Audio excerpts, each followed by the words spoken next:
Oh, good day, family. I wasn't ready. I was not ready. Still sleep. For some reason, I just been sleeping lately. I don't know if anybody else been feeling like that, but I've been feeling so sleepy.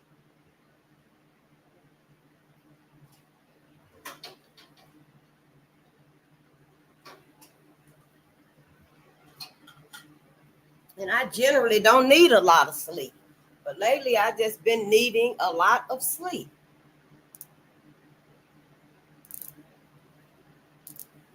It must be telling us if you like that and you need rest and stuff, and you can get your rest, get your rest, get your rest. It's something going on.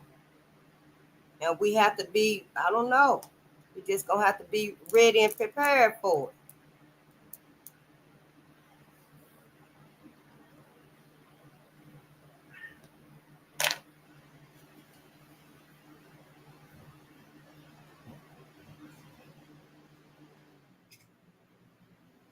Get up hot.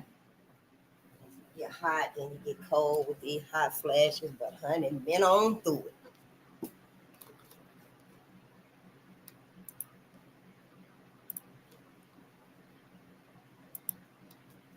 We reading Powernomics today. And I do have my receipts here. It's good to see you. I don't know who you are, but I see a one there, and I just want to say thank you for being here. It could just be myself. We'll give it a few minutes, see if that second person comes in with you and myself. And then I'm going to go ahead. We're going to read a little bit because we still got quite a bit to do on Powernomics. I'm just trying to get my consistency back. It's very important to me because I'll start doing something else and won't be here doing what I'm supposed to do for my ancestors. Yeah, sleep.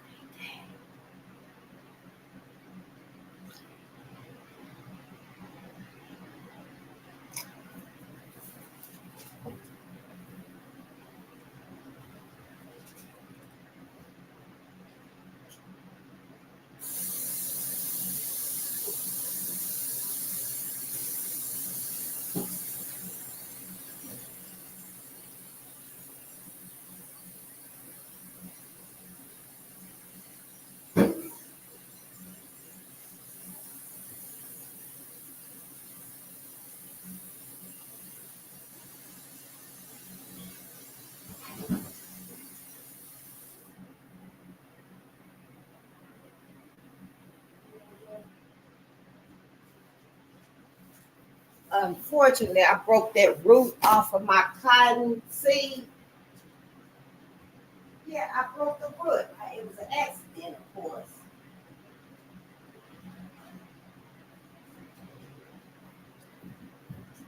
But I think I can still plant it. I don't know if it needs the seed.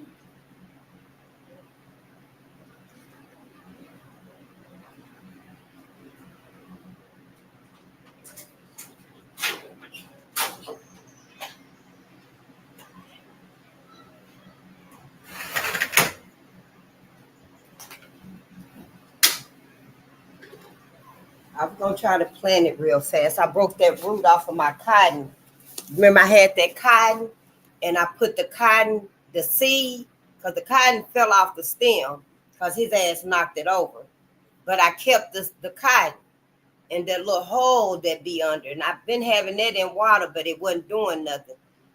And so I just went ahead and threw the whole part up under the cotton that the stem comes out of. And I went ahead and threw that away. But the other night, last week maybe, I had decided to take the seeds because cotton got seeds in it. My cotton got seeds in it. And I've been feeling them and stuff, but I had never thought to plant one. See, my cotton got seeds in it. And they did have thorns on it. They do, cotton do have thorns on it. And they will poke you. But see that seed? And I planted the seed. And it gave me a root out of it. So when I was putting it back after I showed it to y'all, I'm going to put this in that water too. And I showed it to y'all, and I end up breaking that root off. So what I'm gonna do is go ahead and put it in some dirt. I'm gonna go and put it in some dirt. I put some more seeds in the water. So I grow me some cotton, grow my own cotton. Yeah, grow my own cotton. I think we just gonna jump into reading because I'm late anyway. Yeah, I ain't even gonna say what I was gonna say, but let's just get to it. But it's good to see y'all. We got to and we can go. Thank you so much. And if this your first time here, thank you. But as you know, my ancestor said I only have to wait for 2 people because I still have a lot of, to I don't know, acclimate myself to coming on and stuff. I really don't like to be in the spotlight. I'm okay being out and about and stuff with my people and stuff. But as far as being in the spotlight like this and stuff, I prefer not to. Because I don't know who the hell looking at me and I don't even see you.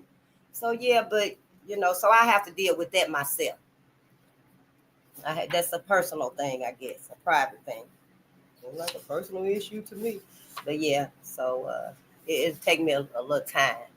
I don't know how much, because this right here ain't something that you just be like, no, I'm just not going to do it. I don't think my ancestors even got that as an option for me. Maybe for other people. I don't think they have that as an option. Maybe I could go faceless, but it's kind of like, besides the point now. So, yeah, just let me work through it myself. And good day again, and gratitude for being here. Thank you so much. I am Face the Nation. We are on Bolden Unchained, and we here to assist Black America. First and finally, we here to assist Black America. We ain't here to harm nobody else or to mislead nobody else, set nobody else up. We ain't here for none of that shit with other people. When they come into my conversation, it's regarding what have they done to my people. Where do they stand in this whole picture of my people being misled and sabotaged and oppressed and enslaved and slaughtered? But other than that and stuff, I really try not to even speak about other people, because at this point, it ain't even about them. It's about us. We need to stay together, and we don't need nobody else with us to do it. So yeah, that's why we're here. That's why I'm here.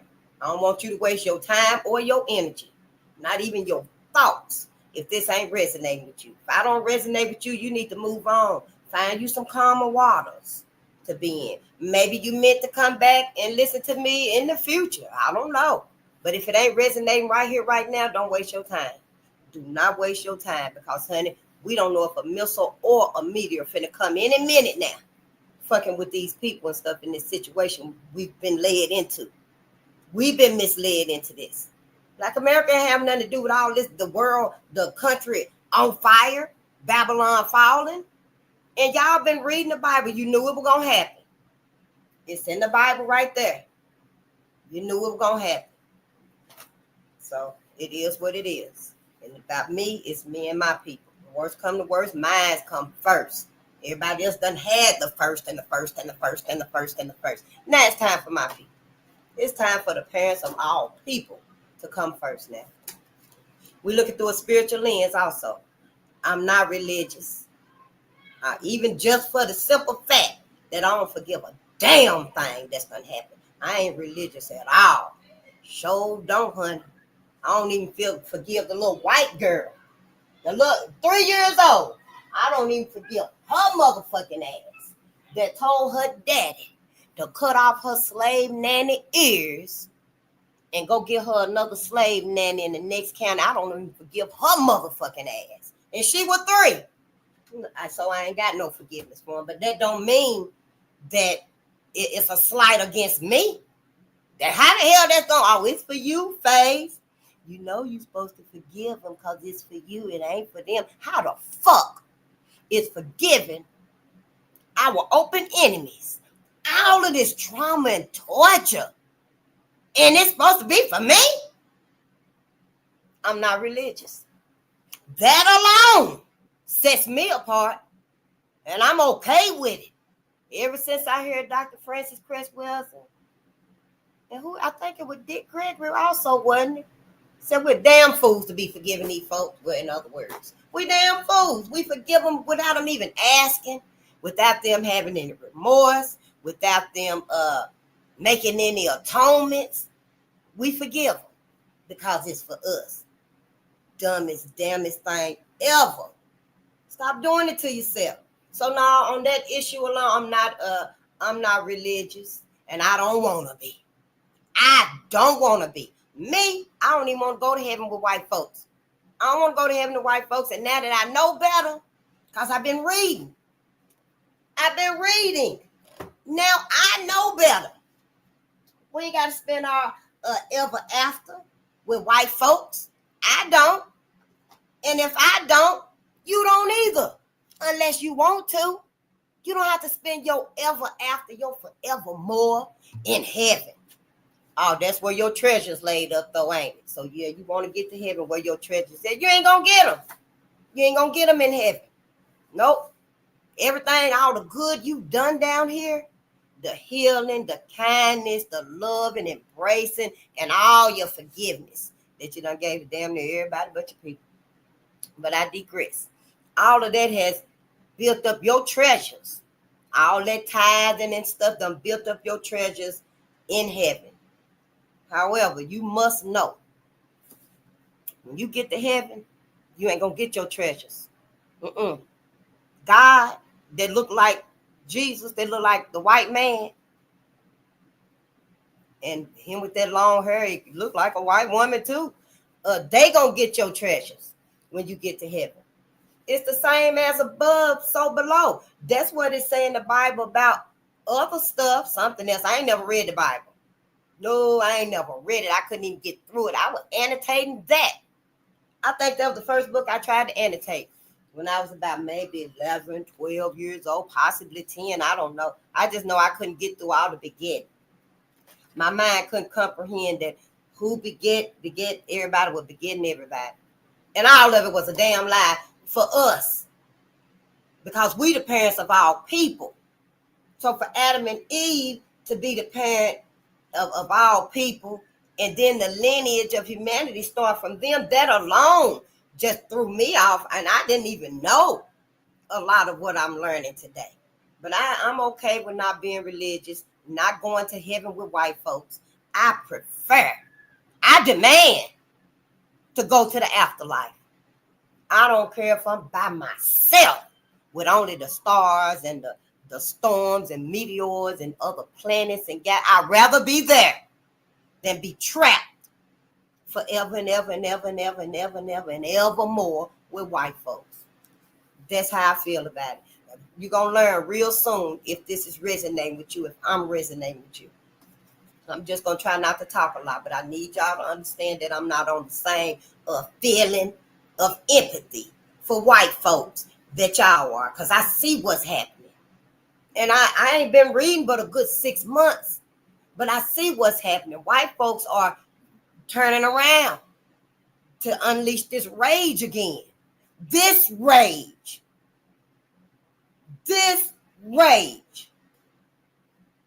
You better start looking and noticing things. Start reading so shit can start connecting for you. It's got to connect for us. We got to connect the dots. George Fraser wasn't just talking about readily available that you can easily see dots to connect. He talking about we got to go within and connect these dots. We got to do some soul searching to connect these dots. We got to do reading, prosperity. We got to do reading, studying, learning. The meditating, y'all say praying and stuff. I'm to the point where I would prefer to just say meditate. We got to start doing this so we can connect all these dots. Because it ain't just about life on earth. It ain't just about this shit that they've wrecked, totally devastated, just disrupted this world, this country. But then when you look at the rest of the world, as I'm learning about the rest of the world and stuff, y'all, white folks done fucked up the whole planet. No wonder everybody fucking mad at them and pissed off at them and ready to send missiles and shit over here. No fucking wonder. Because they've been out on this world just rampaging back and forth. Ain't that what the Bible say? The devil is roaming the earth. Don't try to tell me how to look at it, because I got my own views of seeing things. And I ain't trying to tell y'all how to look at it how you want to. But at least your ass know. Your ass won't be able to say, nobody never told me to look at it a different way. Yes, a lot of people done told us. I didn't hear nothing until Trayvon Martin. I didn't hear anything to Trayvon Martin. Because where I come from and stuff, y'all wasn't there. Mentors like I have, Jenga's mentors, like I have now, was nowhere around and stuff that's teaching us about us.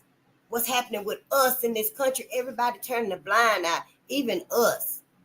Turning the blind eye to what we going through. That's why we don't know. It take longer for us to get there.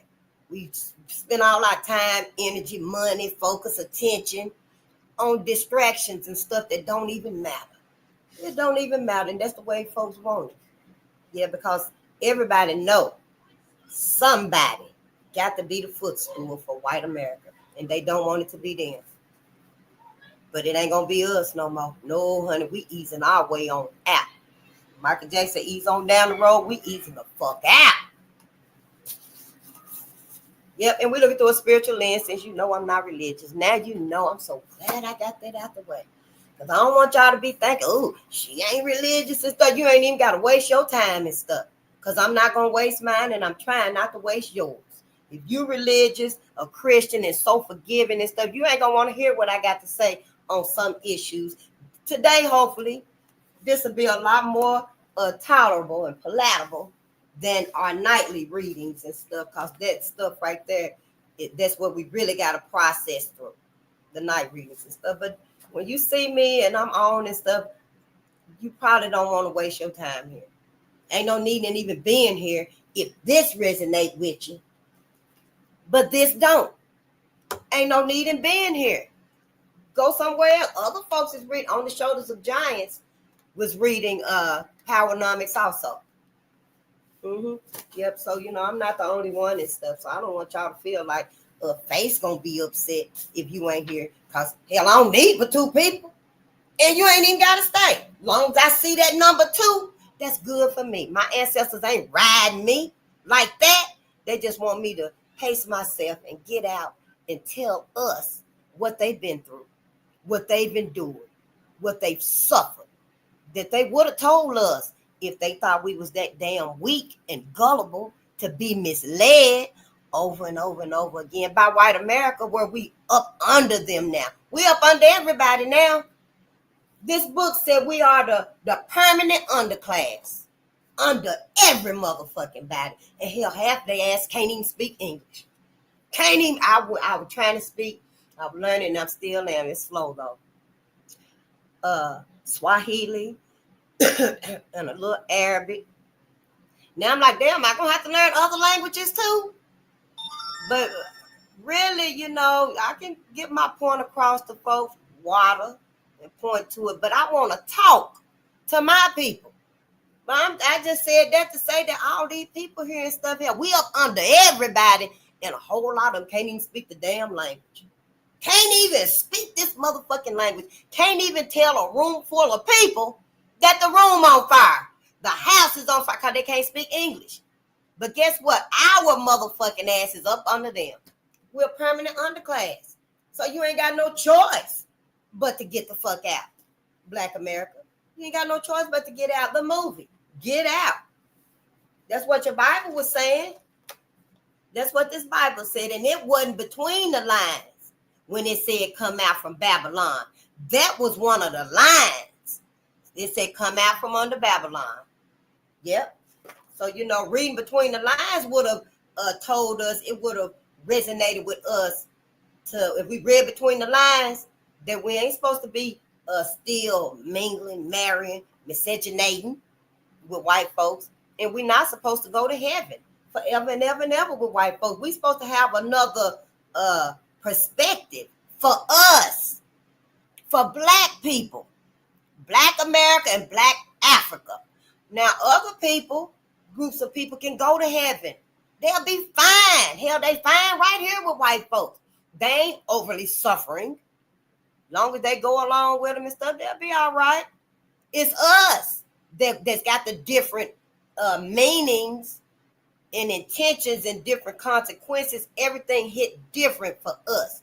It sits different for us. It's not the same. So don't feel bad Oh, not go to heaven?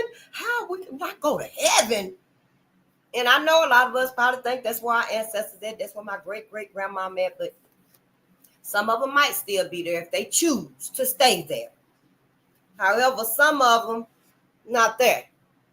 They're not there. Willie Brown, Jim Grant, John Hartfield, Emmett Till. I told all of them they can get up out of heaven and leave. Their wings came back out. They had the protection. You know how on earth white folks got the complexion for protection? Well, our ancestors had the protection of the cosmos.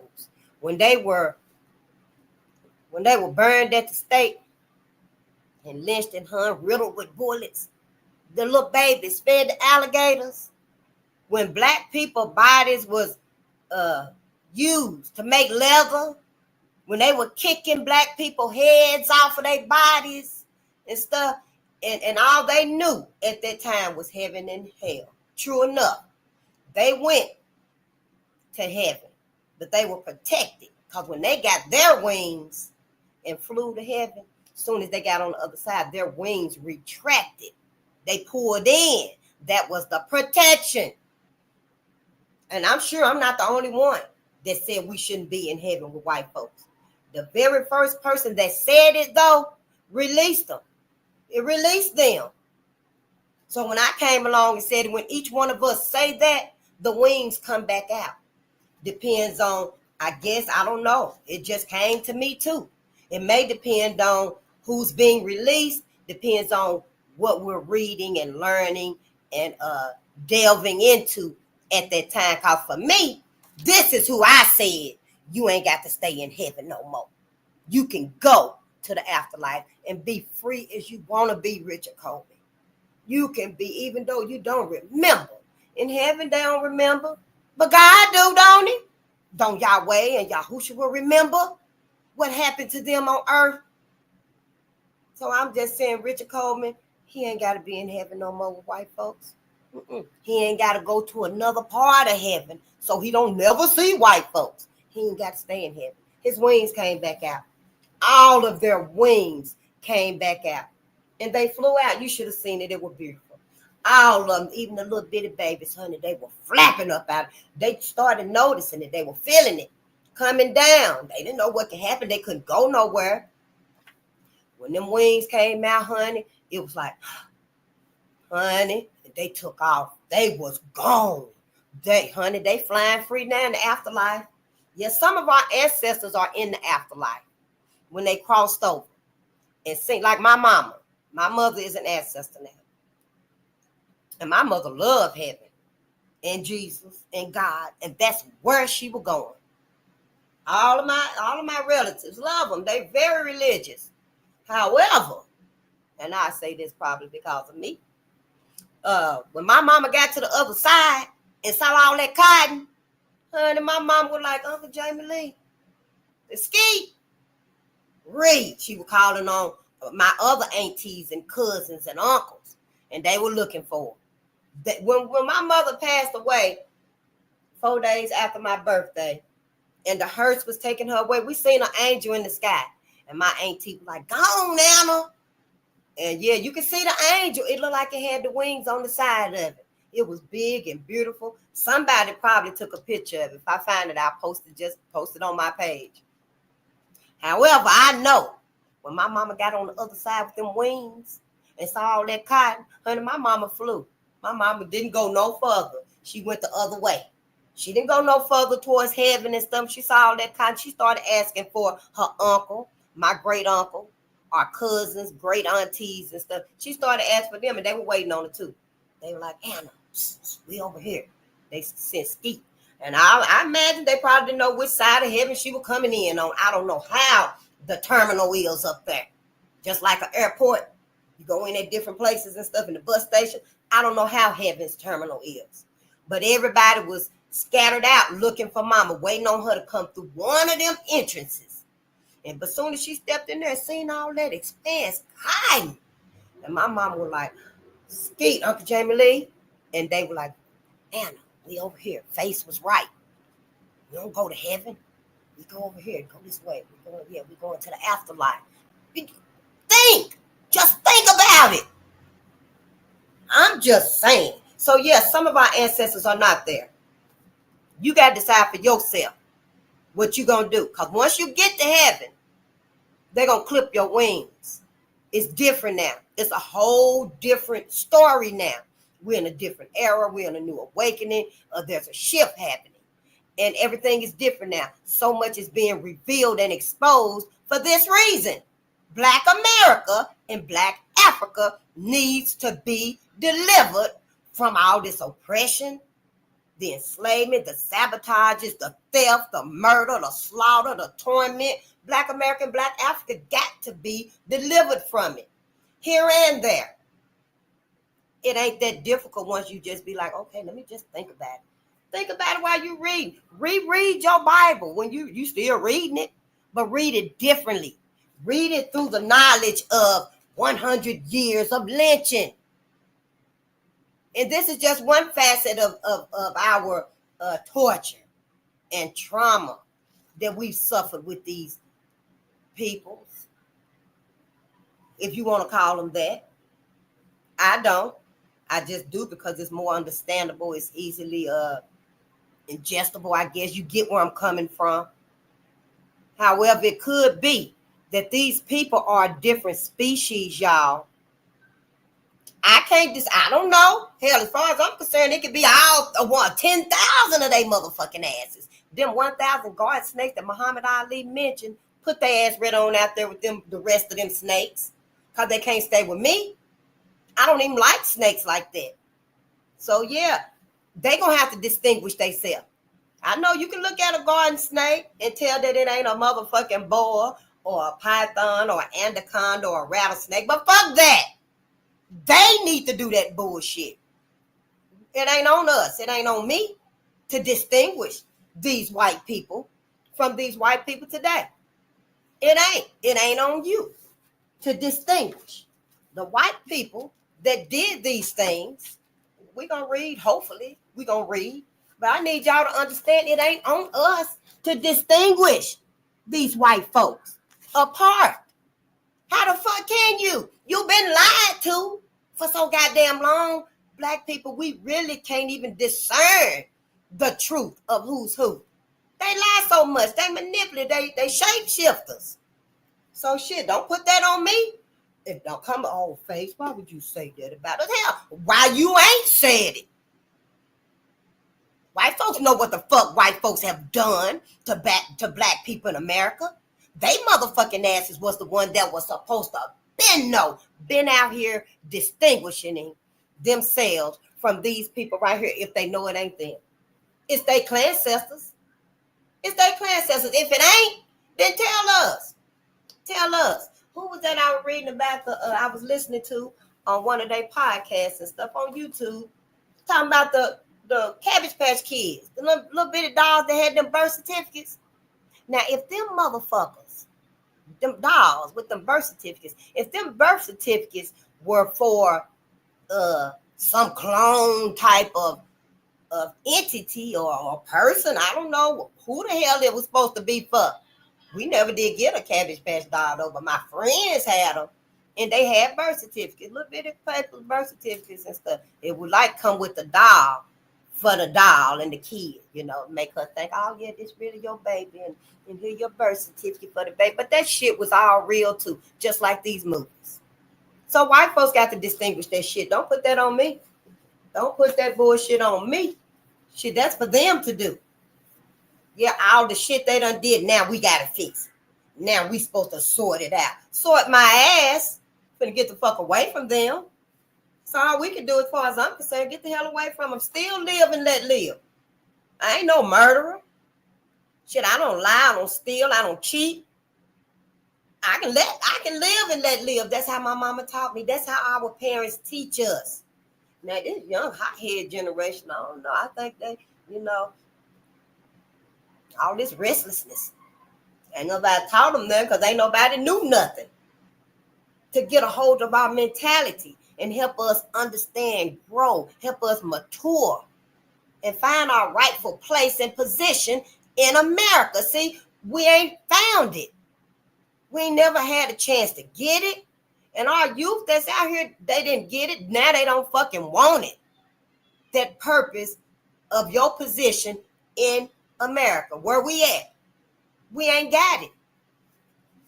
All of this ties together.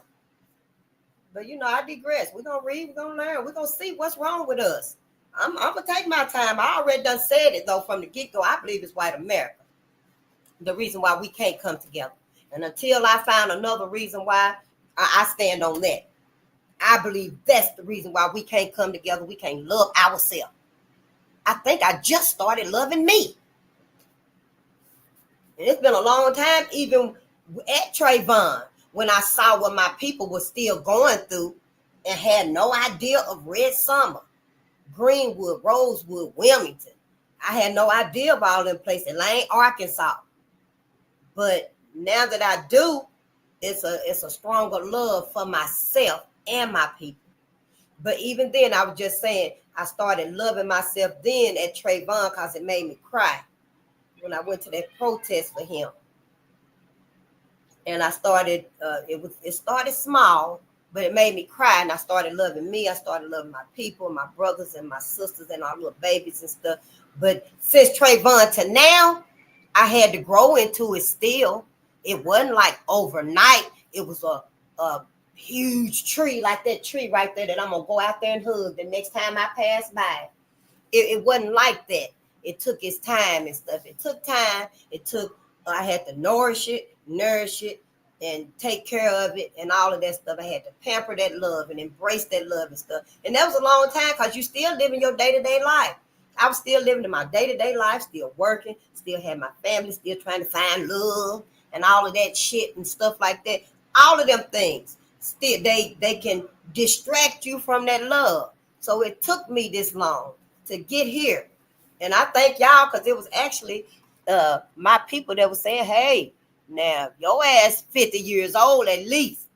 You supposed to have you a channel talking to your people. And I finally did it. So I thank y'all for that. But it took me this long to get here and stuff. It's probably going to take me a little bit longer to actually grow it, let them roots settle so that they can spread out and stuff. But see, it all take time and stuff. Just begin to do it. Give yourself permission to do it. I'm just saying. Yeah, I had to tighten my glasses up, and now they too tight. But it's so good to see y'all. Hey, Mike TV. It's so good to see you, my brother. And I hope people is coming over there subscribing to your channel. And I hope they get ready to do their family tree because we all need to know. And I just want to say on that note, y'all, they might owe y'all 2 checks. Not that we're going to get one. Don't hold your breath. But I'm just saying, if they owe you 2 checks, then, honey, shit, you got even more reason to help. Go with Mike TV. Find your money. Get your money. But yeah, I found this right here, Mike, and I was thinking about you. Family record. I was thinking about you, but I'm going to get it. I'm going to get you to find out my roots and stuff and my family tree. And I do got a little beginning. It's just a small beginning. But I want to do it too for my people, for my family and stuff. Because I ain't never knew other than my, was it Bobby Hemming said it's the exponential equation with your parents. It's you, your parents, your grandparents, and your great-grandparents. But then after that, I don't know. So I'm going to have your assistance. And if they owe me 2 checks, I want both of my motherfucking checks. Show the fuck do. I want both of my checks at the same time. Paid in full. Yeah. Aya is our righteousness. Aya. It's so good to see you.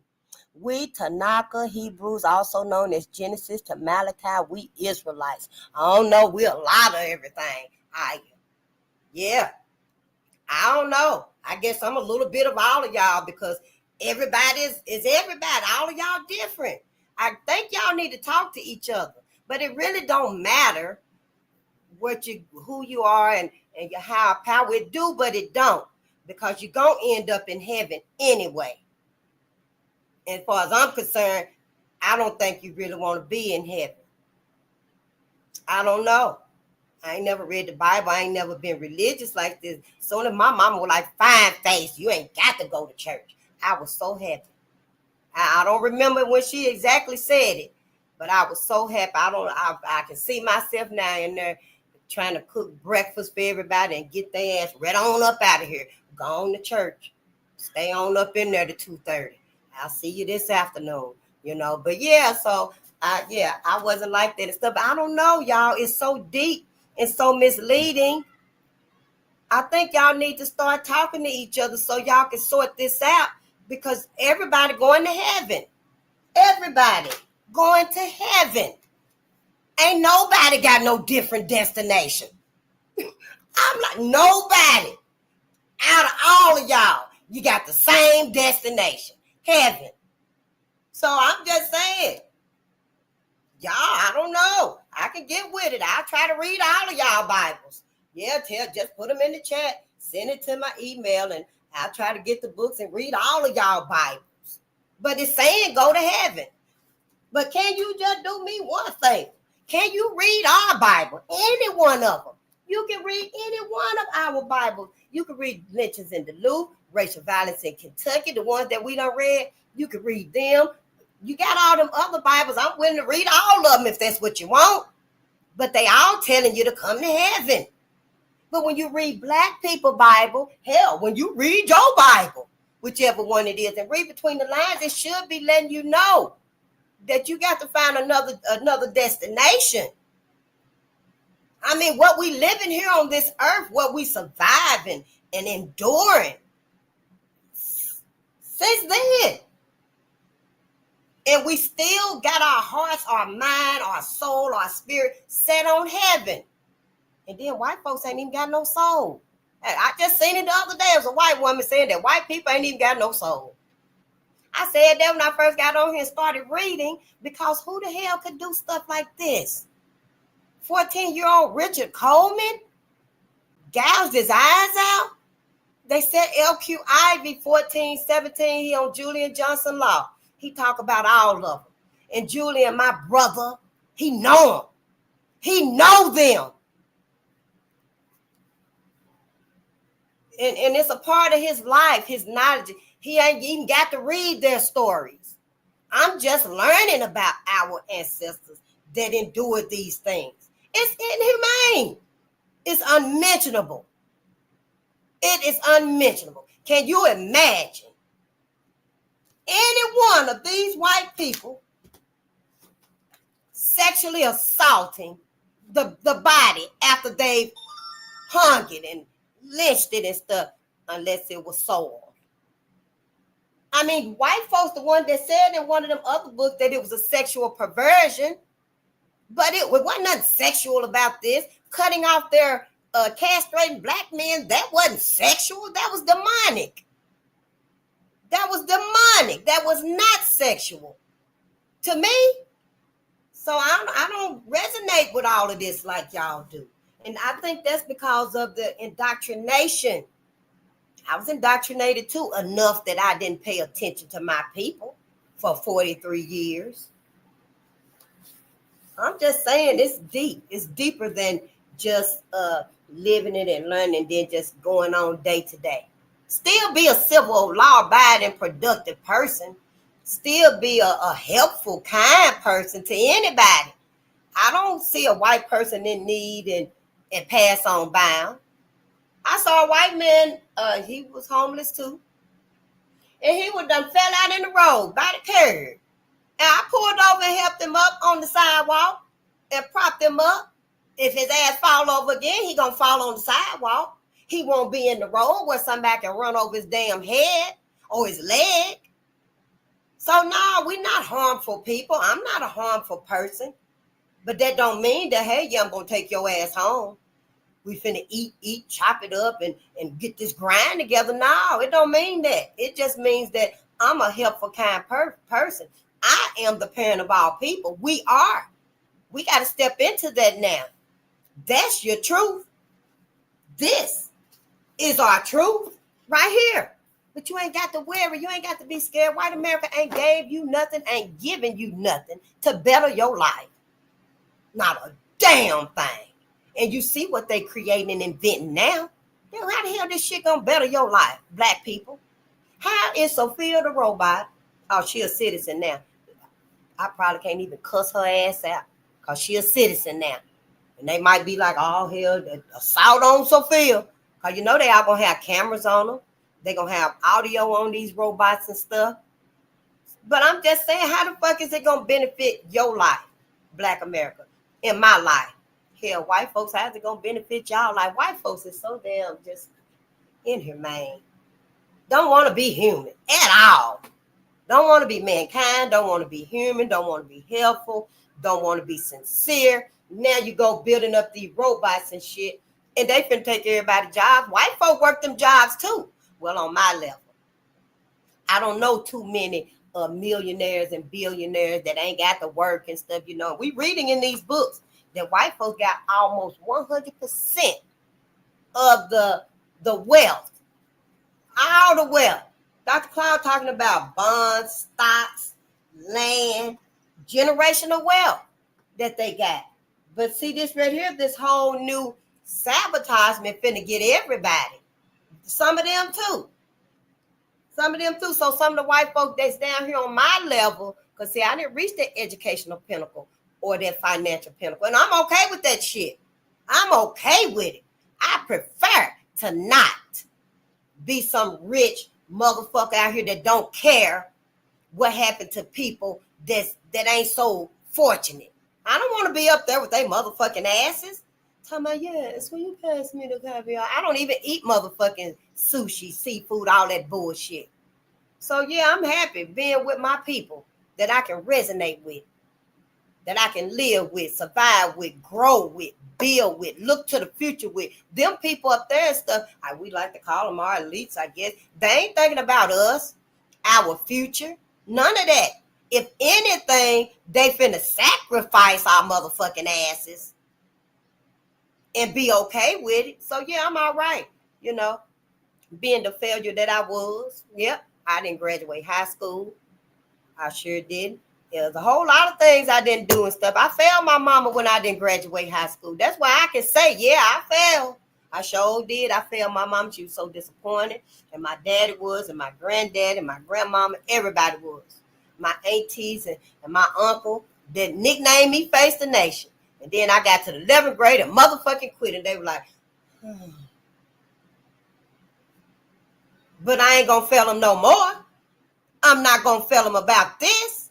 Teaching my people, waking us up. You talk to me, we finna talk. We ain't finna discuss no motherfucking two-stepping and cowboy hats and cowboy. We ain't finna discuss no celebrities and new dances and athletes and sports and clothes and purses. We ain't finna discuss none of that shit, just chatting away, passing time. No, we finna discuss history and what it means to us when you talk to me. That's how we got to do now. We got to get us a new mindset. Everybody telling us, we got to tell each other. I don't just come on here and talk to us like this. When people talking to me, I control the conversation. I give you a chance to say, yo, hey, good morning. Putting all that morning shit on me, and I throw that shit right back at them too. I sure do. I be like, good day. Ain't no morning and shit. We done had enough of that. But I digress though, you know, but I try to control the conversation because I'm the one with something to teach, with something to say. I ain't going to say teach, but with something to say that at least bears some consideration. You telling me about Beyonce and them, that ain't no motherfucking resignation for me. So yeah, when I be talking to us and stuff, yeah, and after that, I go about my business. I sure do. You know, it's too much distraction with us, and a lot of us is too dedicatedly ignorant. Dr. Ray Hagan said, committed to being ignorant, dedicated ignorance, not self-hate, which is what we know it as, but he coined it as dedicated ignorance. So many of us is dedicated to that. I ain't got but a few words to say to you, and then I can go on about my business. Yeah, I'm not going to sit here and keep talking to you and talking, and you don't want to hear nothing. You don't want to learn nothing. You don't want to see our people. So yeah, you know, I ain't got too much for y'all. Yeah, I'll give you this $1. I got a cigarette. I'll give you a cigarette, but that's it. We ain't finna sit, talk, communicate, visit, none of that. Because we on something new now. And we got to show our people that no, I ain't finna waste no time with that bullshit. Yeah, I came over to kick it with you today, but shit, I see your ass is in here dancing to WAP and got all this shit in the air and stuff. You know, I'll see you later next time. Just let them know. Now I done set boundaries. We all got to set them, whatever your boundaries are. I'm setting mine too. I think I already done started before now. Before I even knew I had to set boundaries. It was just happening because the cosmos is shifting. Mother Gaia is shifting. Y'all know the sun got this big, huge, I don't know, it's this huge energy wave behind the sun. It's pressure. Well, all of it is affecting Earth because it's these dark spots, these solar flares coming from the sun and stuff, and it's affecting us, whether we ready, whether we done detox to the point where we can fully receive it, because I haven't detoxed to the point where I can fully receive it, but I can receive some of it. We can receive it because we are the cosmos. All of that in the skies, the ethers, is in our body. If you can look inside of there and pull back and see, you will see nothing but the multiverse. It would look just like this. The inside of us. Now I know what it looked like, because I see Brother Yaki showing the graphs and stuff of what it looked like when you look through the microscopes and stuff like that. And I know how it look when they show the skeleton of the body and stuff, but I'm talking about something spiritual. When you really look inside of us, it's so good to see you. Hey, Marjorie, I'm going to have to maximize because I ain't going to be long. I ain't got long. But when you look on the inside of us in a spiritual way, for me, it's like this. That is on the inside of you because you, Black America, you are the multiverse, the universe. I know. See, behind all them skeletons and them bones and stuff, behind all of your organs and stuff, and when you get past the I don't know, the plasma and all that good stuff and the tendons and stuff, and you get down up under there to the core of who you are, that's what it is. You're the cosmos. You are the cosmos. Don't nobody want to tell you. You see that graph right there, them lines? That right there be your skeleton. It looked like how it looked because of this body, but that's what it looked like when you get to seeing what you are on the inside. Now the womb, I forgot who mentioned the triple blackness. Was it Bobby Hemmett? Mentioned the triple blackness, the womb when we giving birth. Is the exact same way for the baby when we carrying our babies. They see an entire womb, an entire universe inside the womb. See, because they can't see the rest of the body. So the universe, the cosmos, got to exist in the womb. That's why it's triple black, because it's much smaller, it's compacted. That's where the baby is. And then the baby grow in it. But then we born. As soon as we hit this atmosphere, this realm, white folks smack us on the ass with all this bright light in our faces, and white folks are standing around us and stuff. And they take us through this little short, brief, unknown trauma at birth, you know, pricking you, weighing you, rubbing you. Yeah. But when we look at us on a spiritual level on the inside of us, y'all, that's what it's going to be like. That's what it's going to be. That's why you, the parent of all people, we got to take our rightful place now. We can't wait. We cannot wait. But copyright disclaimer under 107 of the Copyright Act 1976, allowance is made for fair use for purposes such as criticism, comment, news report, teaching, scholarship, and research. Fair use is a use permitted by copyright statute that might otherwise be infringing nonprofit, educational, or personal use. Tips the balance in favor of fair use. It's awesome. It's a wonderful time to be alive. It's a new shift, a whole new world. Yeah, that little cartoon or Disney, whatever they got, it's a whole new world. We got to create our own. I don't want to be a part of white folks' motherfucking world. What? No, not me. Not me. And all of us need to be telling them, somebody need to write that petition. They sending them political seats up there and stuff. Well, Black America don't want to be a part of this shit. Don't burn no more money. Don't melt down no more coins and shit. Yeah, you ain't got to do that. White folk, we will gladly leave their asses alone. Sure will, honey. Just, yeah. I'm just saying, for me, I know it resonates different for us. But where is our book so we can at least read a little bit? Because it's a beautiful day out there. It's a beautiful day out there. And you know who you are now. You know who you are now. When you go out there, honey, that sun is for you. That sun is for you. Even more than it is for the trees, the waters, the plants, the animals and insects and stuff. That sun is there for you. If anything happened to you, just like the bees. If these people wipe out the bees, I read it somewhere some years ago and stuff that all humanity gonna just die. Because the bees, you need the bees to pollinate. And 4 years is what you got. If the bees are extincted, exterminated, that's why I want some beehives. I want at least 2 beehives because I don't have a lot of honey, but I'm getting used to honey now and stuff. So yeah, I want me some beehives. Get rid of bees my ass, and a bee will sting me. I've been bit twice by bees in my life, both times on my lips when I was a little girl eating an orange, and when I had my first live on my platform. I was sitting there with a swollen lip because that bee bit me down there at the open street. Bit me eating a Polish sausage. But I'll have me some beehives. I'll get me some beehives rather than let bees become extinct. But I was just saying that to say, if you, Black America and Black Africa, if you split in your population, if white folks genocide you, with all these agendas against you, white folks killing you killing you, drugs killing you, food killing you, everything just taking us out. And our numbers get so small, the sun gonna blow up. The sun gonna literally blow up because there's too much energy coming to us from the sun. It ain't enough living organisms and people, trees, rivers, lakes, streams, insects, bugs. It ain't enough to receive that energy that we would not receive.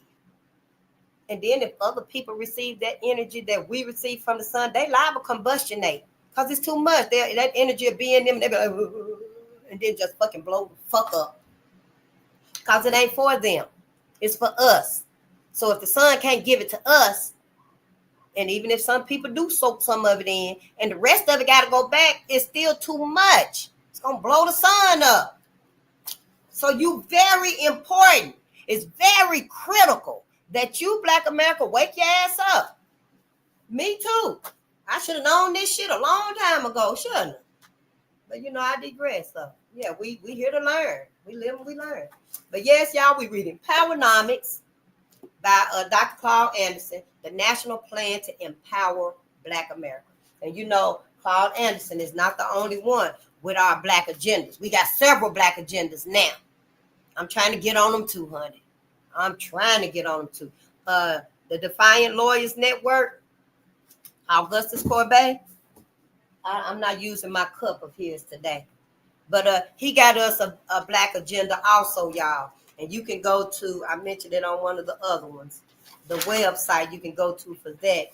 Is it LLJ? Let me see where did I write it at. And you can go to it and sign up. We just got to get on code. It's different. And it's a little frustrating, especially when you don't know, you know, but we just got to keep pushing forward and stuff. And I think if we work together with each other, it'll be a little bit more easy. But at this time and stuff, where we at, like where I'm at and stuff, it ain't many like-minded people here. So I'm just pretty much just winging this by myself. Yeah, just winging this by myself. So yeah, where I come up with some stuff, you might be like, that ain't even what that mean, face. And it might not be what it mean and stuff. We all come up with our, hey, you are the greatest creator of your reality. I'm the greatest creator of my reality, my life and my afterlife. Ain't nobody finna determine my afterlife for me. Your motherfucking life.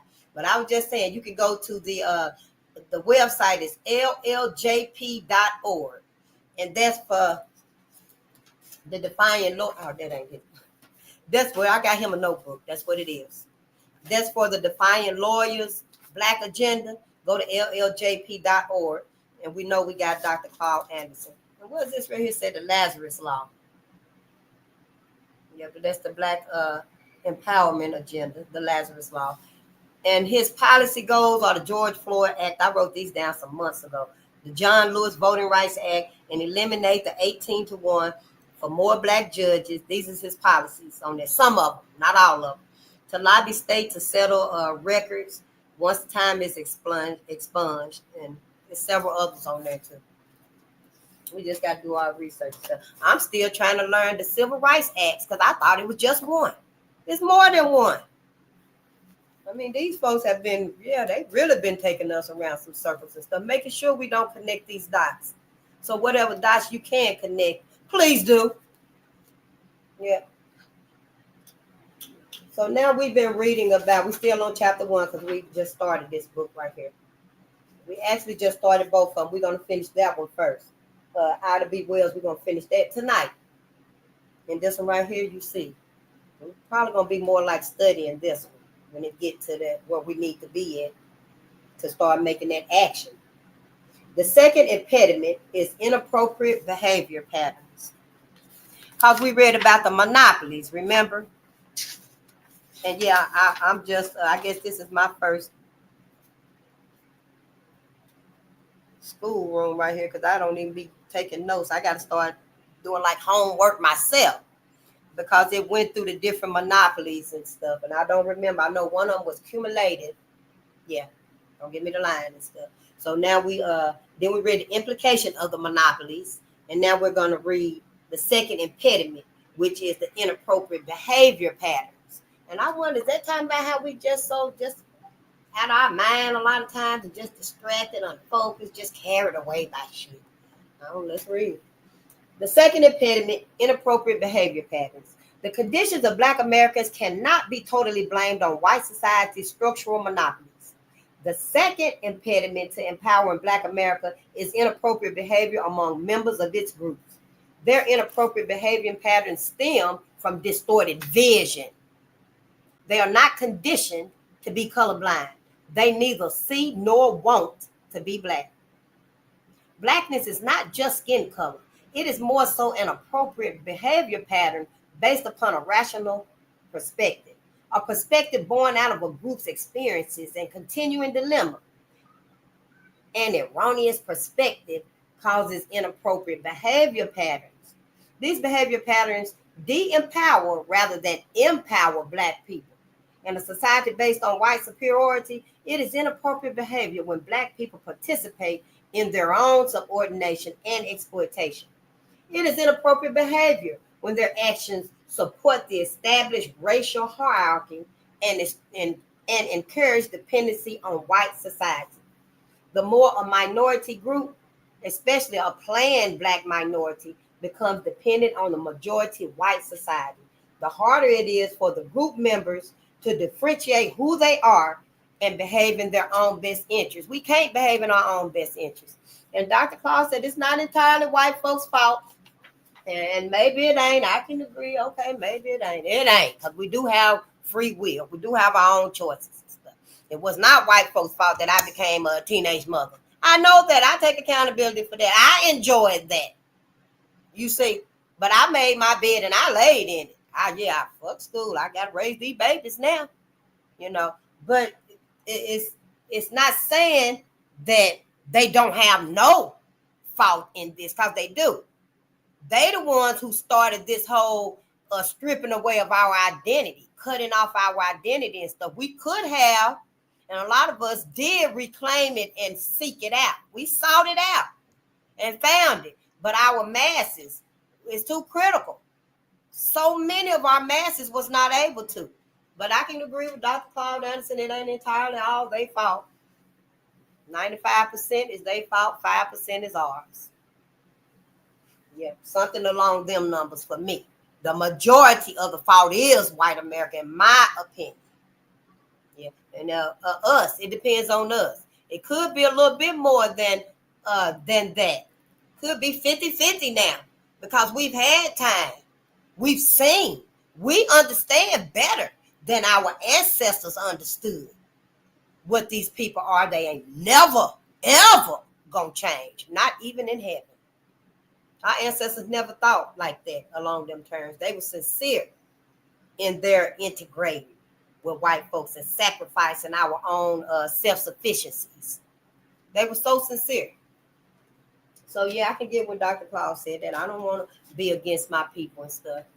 Yeah, I'd rather say, okay, I can agree with that and stuff.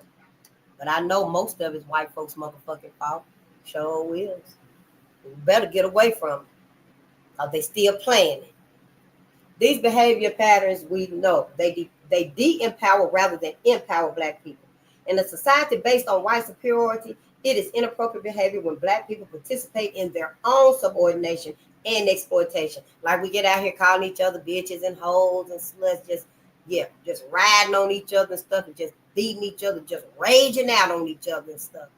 And that right there is helping white supremacy, racism. That's helping the status quo, white over non-white. I don't know. I kind of felt like for a while, and I still do, that Black people stopped when we were reading racial violence in Kentucky, I think it was, and Black people started turning the guns on themselves, because it was like, instead of white people harming us, did they tell us either y'all harm yourselves or we gonna do it not in them words? But how the fuck did they do that? How did they do that? Turn us on each other to the point where we just go out and just kill each other. The mindset. We got to save our minds, y'all. It's very important. Your mind got to elevate too, you know. Yep. Your mind don't elevate, then ain't no need in you trying to elevate and come here with us, because you're going to be infiltrating. If you don't change your mindset, some white person going to get to you, and your ass going to end up just telling them everything. Like William O'Neill, going to give the whole flow plan, because you ain't changed your mindset. You got to change your mindset. You got to be for your people. You can't be for white people and Black people. Oh, yeah, I can, face. I can be for both of them. I love everybody. So where the fucking love and the forgiveness, the acceptance for your ancestors, your people? You ask white people whose side, if they got to pick one, they going to choose them. You ain't even got to ask them here. They going to show your ass. They going to choose themselves, the collective. You got your exceptions to the rule, of course. But you got to choose yourself. You got to choose your ancestors. You got to choose your people, your kids, your grandkids. You got to choose your future, Black America. White people choosing their future. White folks ain't even choosing no future for everybody. They choosing a future for white folks. Yep, they choosing a future for white folks. So we got to choose our future. Yep. I don't mean to be the one to be harsh like this with us.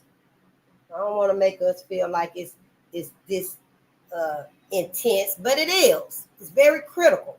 This is where the rubber meets the road. Their dependency distorts racial reality and causes many of them to live in a state of denial, tolerating and justifying why they are in an oppressed state. They are generally willing to accept their poor quality of life and avoid any form of competitiveness unless it is against members of their own group. I can say that was me. Yeah, I was content, but I had to move myself out of my entire zip code. I went so far, hours and hours away, just to get a different mindset, a different vibe, a different perspective, because I needed it. And I know a lot of us can't do that. So, you know, when you at home and stuff, where you at, you got to set them boundaries there. Just because you can't move to a new place, don't mean you still have to be around the same old situations and stuff. Because you don't. You just set your boundaries. A lot of times you can change around your area. Do something new with your space, inside and outside. Whether it's paint, flowers, redecorating and stuff, and give yourself a new vibe so it'll open up new opportunities for you. Anybody coming over there with a cup of coffee and a beer, or a beer, either or, yeah, I don't do that no more. I'm drinking water this morning. I'm drinking me some ginger tea this morning. Yeah, I got me some cloves over here. You just got to set your boundaries. We got to. Yeah, this is by choice. This is not by force. No, this is by force, not by choice. We had a choice. If you went with Kamala, you would have had another day. If we went with Kamala, y'all, I am convinced that the grocery stores would still be full. About the most we would have been saying, get your motherfucking hands off me, because they're going to be trying to put them chips in your ass and shit. But all this other shit, erasing and wiping away and deleting all of our hard-won and earned and battled for achievements, they just wiping away, like blowing it like smoke.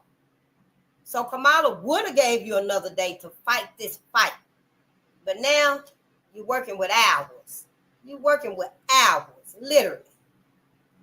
So yeah, I'm just the last one here. And I think I'm speaking to people down here with me that we didn't reach them educational pinnacles. We don't know what the fuck y'all talking about. Because y'all didn't make sure to saturate the masses with your knowledge. You didn't. None of you. None of us, not even us of my age, not even the generation over my age, the generation above our generation, they didn't fully saturate our masses with the knowledge that we need. After Tulsa, it's like we just kind of, I think brother said was it Dick Gregory? One of them said that they think we dumbed ourselves down for white America. And we did. That's after Tulsa, we started just backing off. We ain't going to create no more. We ain't going to build up no more. We ain't going to contribute like that no more. We're not going to build no empires anymore. I don't think we agreed orally to this. I think it was just a settling inside of us that after years of lynching, after decades, 100 years is a century.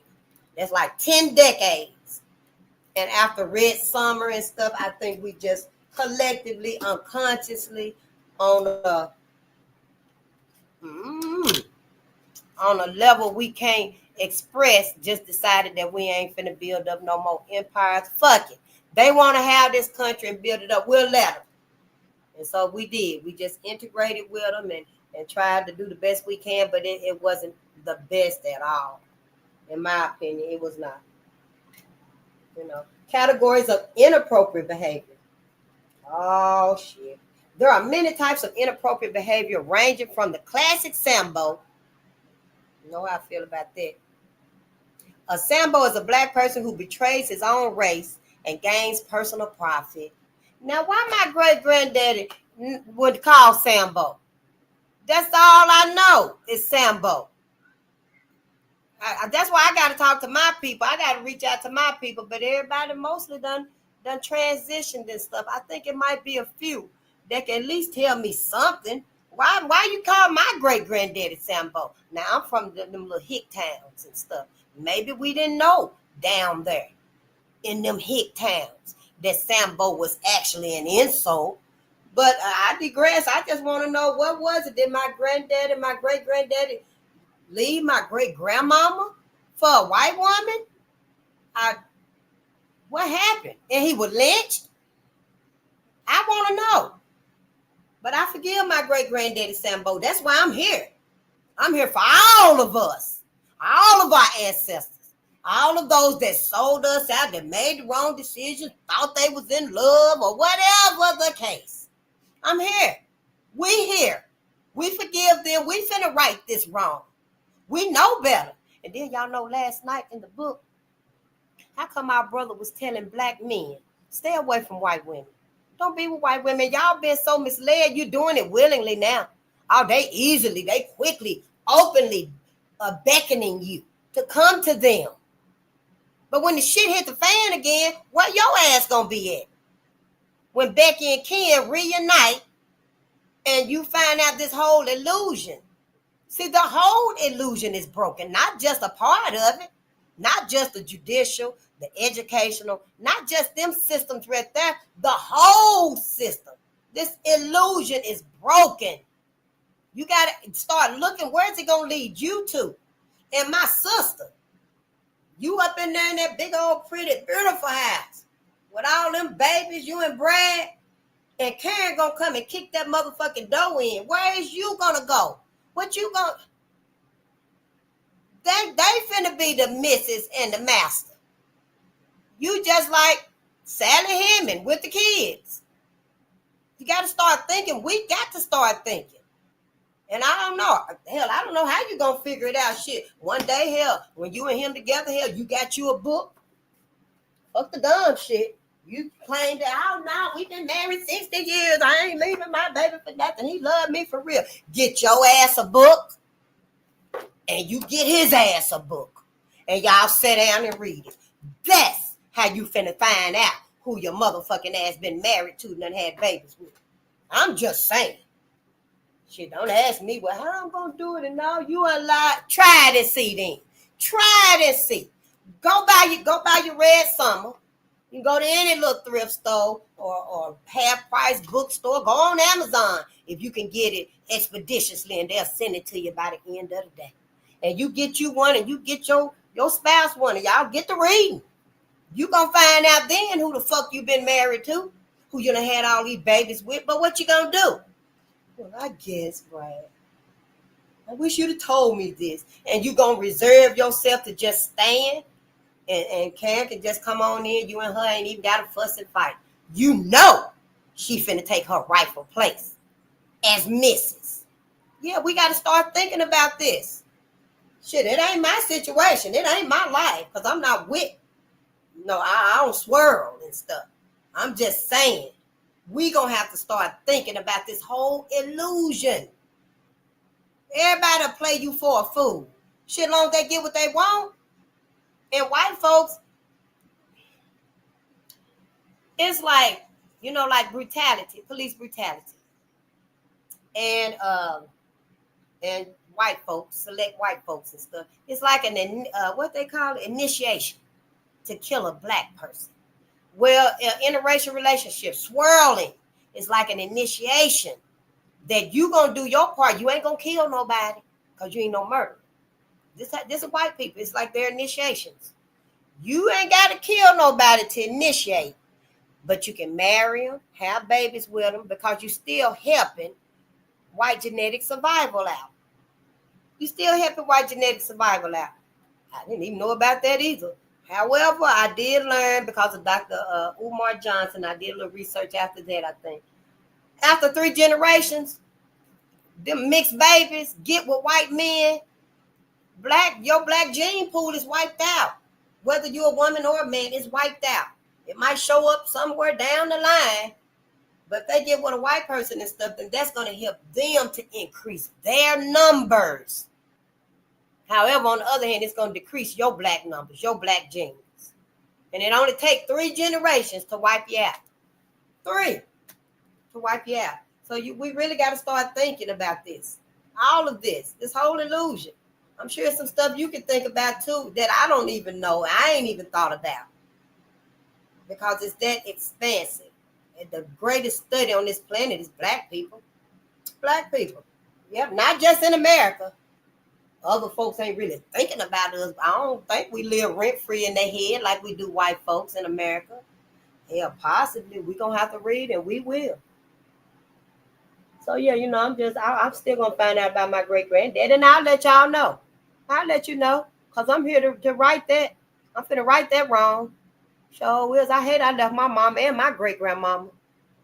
Sure do, honey. I wasn't there for nobody once I left. But I am now. Yes, honey. I forgive myself for that too. Inappropriate behavior is the manifestation of the intentional softening of the competitive impulse in an individual or group to the point that everything is turned upside down and backwards. The individual or group is inclined to compete among themselves. We compete among ourselves. And ally with outsiders rather than allying with members of their own group to compete against outsiders. See, we're supposed to align with each other and compete against outsiders so we can take care of us, our people, our community, our homes. But now we against us, but we go out there and line up with them. You see how that works? And that do us a disservice as a collective. I know you feel like I'm just one person, and just because I'm buying groceries and I'm going over here and staying with Karen and Sabrina and stuff, instead of taking some groceries to your family house, your people house. That's where your kids at, ain't it? but your mom and them got them, you ain't got to be there. So you get everything you get and take it over there with them. And here, they already got everything.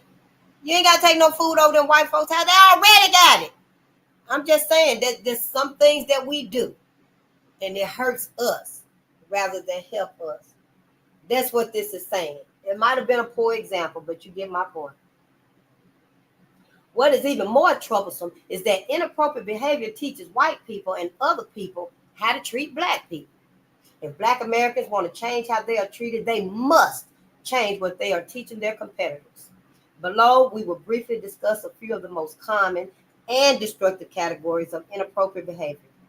Conclusion with the competition. This type of behavior is visible in coalition building.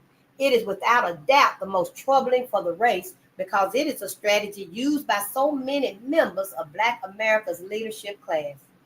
Although coalition building is a popular concept, coalitions almost always operate at the expense of Black Americans.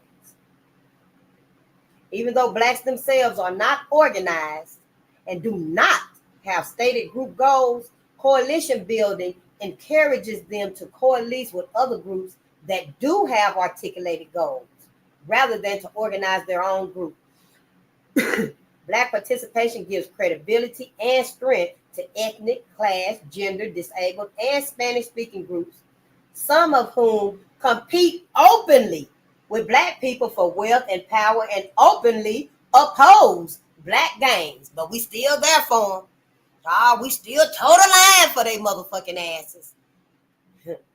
Yeah, we sure do, but they compete openly with your motherfucking ass for the wealth, the power, and anything your Black ass can gain.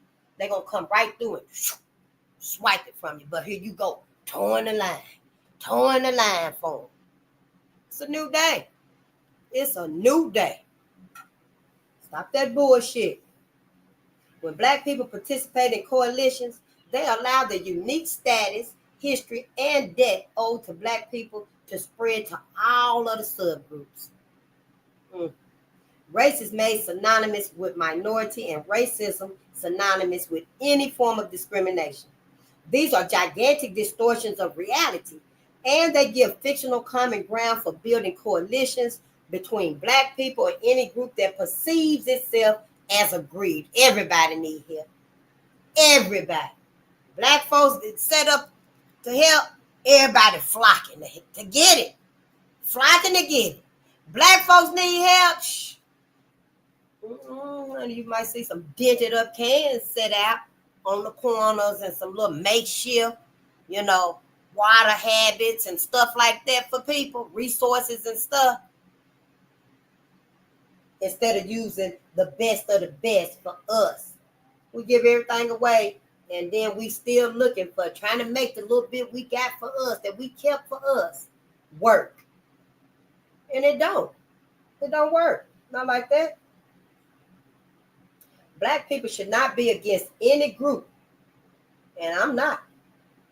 I ain't against them. I can leave their asses alone. And I think I should, and you should. We should leave their asses alone. That don't mean we against them. We mean them harm or nothing. Black people should not be against any group. But what political or economic benefits do we get from coalitions with Asian people, American Indians, Hispanics, women, white women, or gay people that take Black problems, convert them into minority problems, then propose non-specific universal solutions? Solutions usually that help them, and forget about, hey, we put this all together on the backs of Black people pain. But when we reap the benefits and the fruits of it and stuff, we ain't gonna give Black people none. We ain't gonna help them and stuff. We gonna help us. We gonna heal us, feed us, warm us, clothe us. But we gonna leave Black America over there and stuff. We might give them a little bit. Also, since you got this coming in, give them your hand-me-downs and that type of shit. Yeah. Who knew? Political coalitions created under the broad, ambiguous concepts of minorities, cultural diversity, and multiculturalism do not benefit Black people as a group. in collusion with the competition, coalitions. In collusion with the competition, coalitions give Black Americans a trickle-down political experience. They get what is left after gender, ethnic, religious, disabled, and Spanish language groups in the coalition receive what they want and need. After everybody else come and get what they want and need, they swamp down on, take everything they want to get. And when they pull up and got everything to their bosom, your ass comes along and you picking through this and you gotta pick through that and to see what's left for you. See what's left for you. Black Americans lose by default due to the inappropriate behavior of Black leaders who choose cross-group alliances, white approval, and corporate dollars at the expense of their own people. We wrong and they ass wrong too. Yeah, they wrong. Yeah. Everybody. It's time to do right. And it's always the right time to do the right thing, though. Keep that in mind. It is. Social etiquette. Behavior patterns in this category appear to stem directly from the old social or Southern racial etiquette. Though one of the major accomplishments of the Black Civil Rights Movement of the 1960s was to modify some of the social etiquette that traditionally existed between Black people and white people. Many Blacks across America, especially in the South and Midwest, continue to honor the old social customs. They avoid situations that make them appear free, independent, and active in shaping their own lives. They avoid situations like that. Yeah, they make them appear free. Make it look like to white folk that you still a slave for them. Yeah, I don't know. I guess we're going to read and find out. They are perfectly happy to go to work or go to church, to look at TV and then go to bed. Yep, perfectly happy to go to work or church, look at some TV and then go to bed. They will know their place and know how to play get low. That's it. Dr. Claus said get low. GIT-LOW.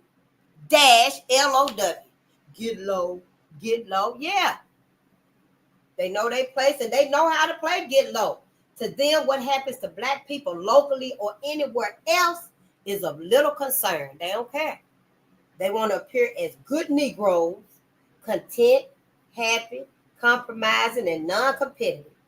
A good Negro or safe Black person seeks approval of white people. These Blacks will neither speak up nor speak out on Black issues, nor will they defend against Black injustice. Avoiding Blackness. Blacks who exhibit this behavior avoid association with any form of Blackness. They want to be the first or only Black person in an integrated company, school, neighborhood, organization, or political party. Like white people, many Black people gauge the amount of Black presence, and anything that is not integrated or is all Black is too Black and politically incorrect. This phenomenon is peculiar to Black people. There is no similar expression that someone or something is too Jewish, too Indian, too white, or too Asian. Avoiding Blackness allows many to live in a state of denial until the reality roosters come home to roost. A true story illustrates how Black people try to avoid Blackness.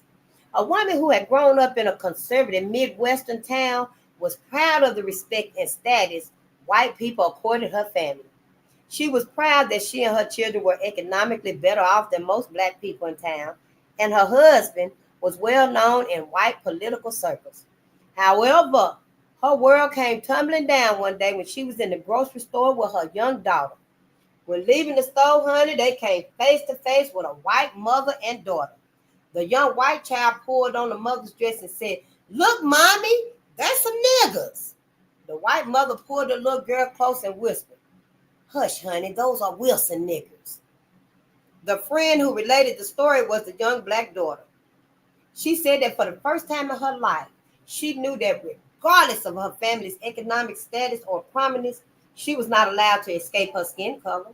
While Black people do not mind being identified with a particular sports team or a particular political party, many of them reject being identified with the skin color team that God has assigned them.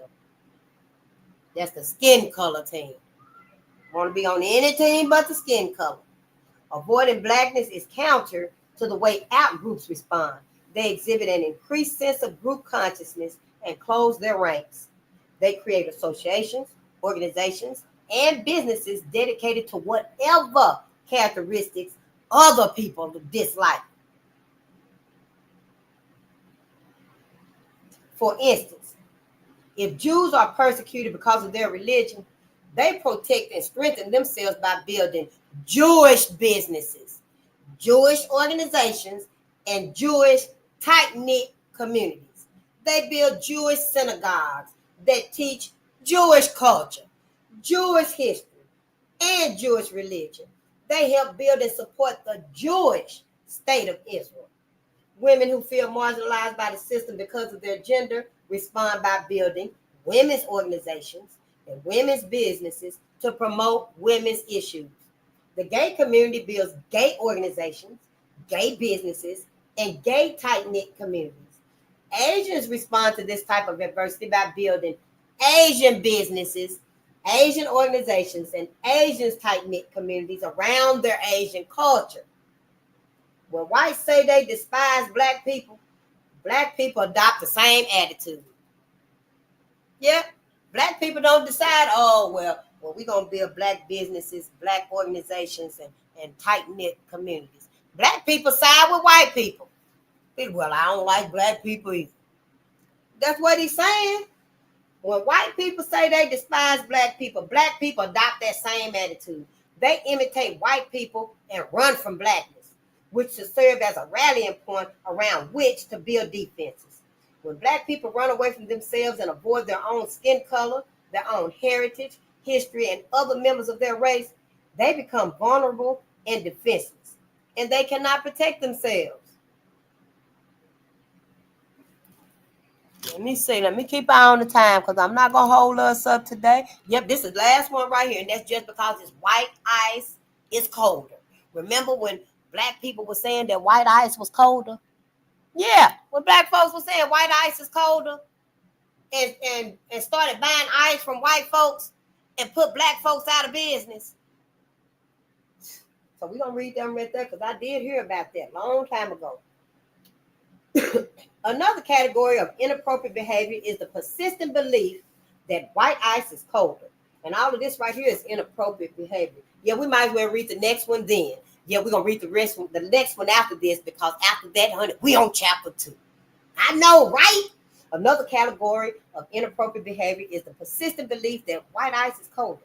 Black America is conditioned by family, school, and all the social institutions to believe that white people are inherently superior. Although there have always been Black people who tried to disabuse other Black people of this belief, their efforts had limited effect. The superior quality of the white man's ice remains a commonly accepted belief and expression in Black America. I am a witness. In the mid-1970s, I actually saw a real-life display of this inappropriate mindset and behavior. Standing with a friend in front of his office building in Tallahassee, Florida, I saw a Black man drive up to a Black-owned grocery store. He got out of his car and walked over to the ice machine. He picked up several bags of ice, examined them, put them back into the ice machine, then walked across the street to a white-owned liquor store. There, he went to the ice machine and took out 2 bags of ice. He examined them, then went through the drive-through window to pay for them. My friend and I were so struck by the behavior that we asked him why he rejected the ice at the Black store but purchased the identical brand from the white-owned store. He said, I don't like Mr. Brown's ice. It's too lumpy. Jack's Liquor's ice is better. That day I learned that not only was white ice colder, but apparently smoother to at least one Black man. And what it was, y'all, is probably that the machine, the cooler, the freezer, it probably wasn't top point didn't have enough of that antifreeze, the stuff you put in it to make it cold, and your air is just so cold, you got to turn it off and stuff. So maybe his just wasn't freezing properly. But yeah, all his black ass had to do was take it home and put it in his freezer. Just inappropriate behavior. Inappropriate behavior has become deeply rooted in the psyche of Black America's dialect type of reasoning. If whites touch it, make it, sell it, repair it, or even just talk about it, y'all, only then is it acceptable to Black people. But on an even deeper level, Black inappropriate behavior seems to suggest that a significant number of Black people place more value on being alive than the conditions under which they live. Eradicating these self-deprecating habits and learned inappropriate behavior patterns begins with offering Black people new information, new political and economic goals, new social psychological models, and new hope. We got to get with the new. Can't stay with this old shit. I'm telling you, the illusion is broke. When you break a mirror, do you pick a piece of it up and keep it? Talking about, I can do my hair in this little piece of the mirror. No, you throw the whole damn mirror away and get you a new mirror. When you break something, a glass, whatever it is, you don't pick up a piece of it and keep it. You get you a new one. Black folks act like the illusion is broken. But we're going to pick up this little piece right here. This illusion is broke. As sure as I'm sitting here. But we're going to pick up this little piece right here. And that's what we're going to work by. That's how you're doing. You're cheating yourself. We always cheat ourselves for white America. Ain't nothing more important than standing up for you and your people, your babies, our little children, their future. Their future got to be more important than our future was. Hell, we didn't even do shit with our future. Well, I know I didn't. I raised my babies. Yeah, I laid in that bed I made. I raised my babies. At that point, school was secondary. My education was secondary at that point for me because my mama the one said, well, you done gave your life up. Your life ain't your own now. You got these babies. You got this baby right here. So when it happened again, that's what I had to do. But we got to do what's best for us now, not other people. Ooh, y'all, this is the last one. And it ain't but 2 paragraphs. I'm going to read real fast. The third impediment, no plan to empowerment. Through the years, Blacks and whites have called for Black people to organize and help themselves rather than depending on white people. I'm just, all right, I'm joking. The third impediment, no plan for empowerment. Through the years, Blacks and white people alike have called for Black people to organize and help themselves rather than depending on white people. Wow. As early as the 1860s, Albion W. Torjay, we just read about him, a visionary abolitionist, prophesied that neither the enactment or laws nor appeals to the majority society's conscience would reverse the tide of white racism, or would it lift Black people. Torjay believed that the solution to the nation's race problem rested in Black people becoming more independent, exhibiting greater militancy and self-assertion. Torjay was so committed to those beliefs that even as a white man, he fought the conservative philosophies of Booker T. Washington, a Black man. Torjay, Tourgee. Torjay tried to convince Booker T. Washington that Black Americans would never gain political and economic parity in America until they organized themselves and pursued a course toward economic justice. A century later, a national committee to economic justice for Black people still has not been made. Social integration and civil rights remain the foremost issues. Oh, wow. So them 2 that I had gave us, them 2 Black agendas, I'm sure it's got to be at least another 1 or 2 somewhere out there, ain't it? Because a century later, we ain't had now a national committee, a national agenda. Black America needs a national plan and knowledgeable, committed leadership to guide it toward group empowerment and economic justice. Powernomics is a national plan and requires institutional leadership to implement it. Yeah, you hear that? Powernomics is a national plan and requires institutional leadership to implement it. It is reverse social engineering.